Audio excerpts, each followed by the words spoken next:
Some of you have PayPal and other situations that might require that you split a transaction.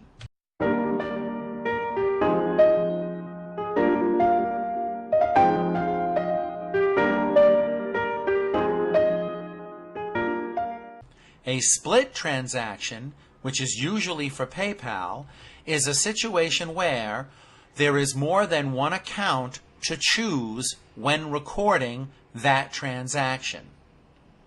When you earn money from a customer and that customer pays you through PayPal, PayPal takes some of the money from your income deposit from that customer.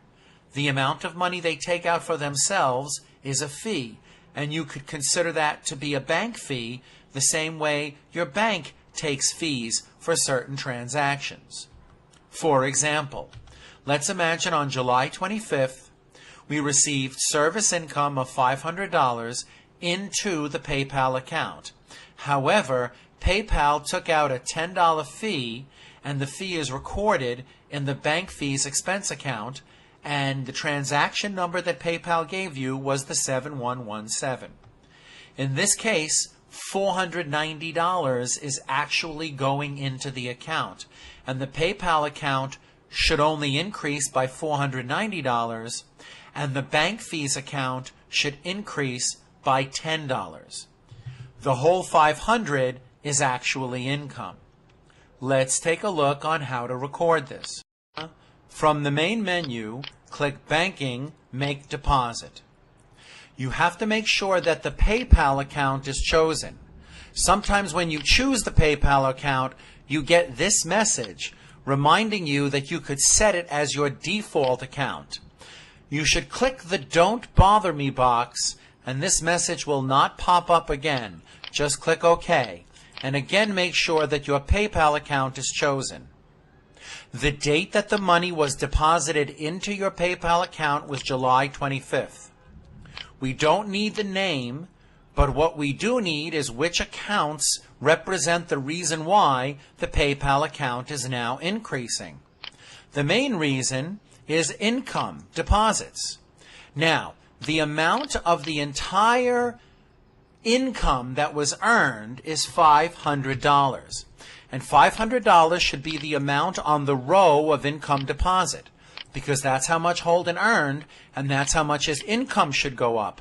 However, on the next row, you should click directly below that account, and then click on the arrow and choose Bank Fees Expense. Now, the income is positive to the PayPal account. The bank fees is negative to the PayPal account. So put -10 and then push the Tab key on the left side of your keyboard. Now look down at the deposit subtotal and you can see that we earned $500, but the bank took $10. Actually, PayPal in this case is the bank, and they took $10, and that's why the amount PayPal is going up is $490. Now, can you predict the results? Well, income will increase to $3,500 because you earned $500 in income. You will notice the PayPal will increase to only $890, not $900, because we have this as the amount that's actually going in. And of course, bank fees will increase from $35 to $45.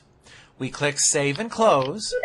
Now, bank fees are $45, PayPal is $890, and income earned is $3,500.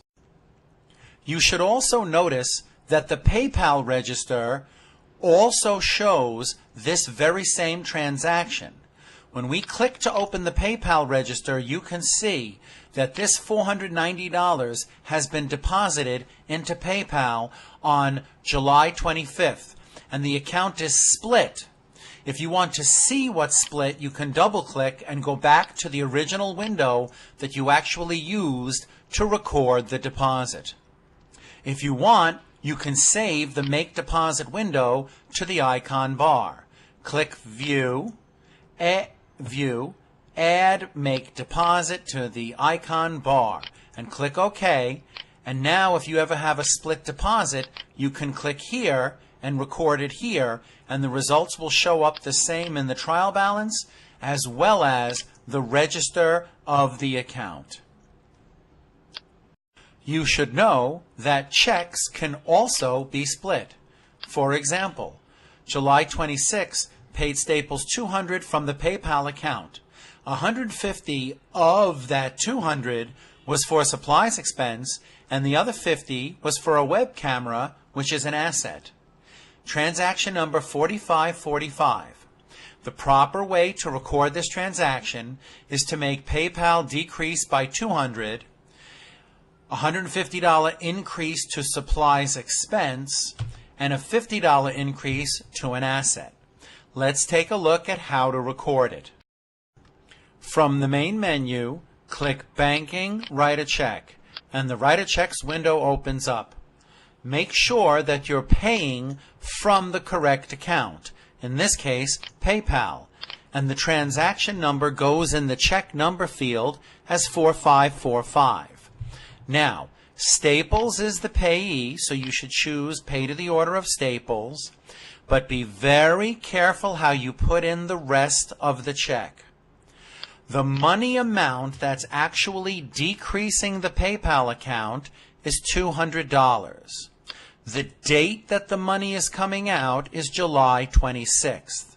Now, notice you put $200 at the top of the window, and at the bottom of the window, QuickBooks copied that number down here. You have to be very careful how you do the bottom of the window.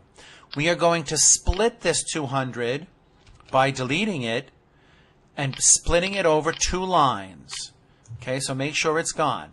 Now, in the account field, click in the account field, click the pull down arrow.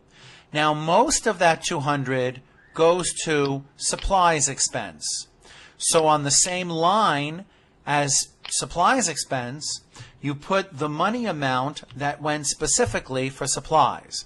So you're going to choose supplies expense here, and then the money amount you're going to type in as $150. Now when you push the tab key, it'll save the money amount in the field. You must make sure that the total money on the bottom is equal to the total money on the top of the window. That means the next row needs to be $50. And $50 in this case went specifically to assets. So we click the arrow next to the $50 and we click Asset, because the transaction said we paid them $200 in one transaction, but $150 was for supplies and the other $50 was for assets. When we click Save and Close at the bottom of the window, Assets has increased by $50, PayPal has decreased by $200, and supplies expense has increased to $150. Now let's put the Write a Checks window in the icon bar. If it's not already open, go to the main menu and click Banking, Write a Check. At the moment the window is the active window in front of you, click View, add Write Checks to the icon bar, then click OK. Now you have the shortcut right up here.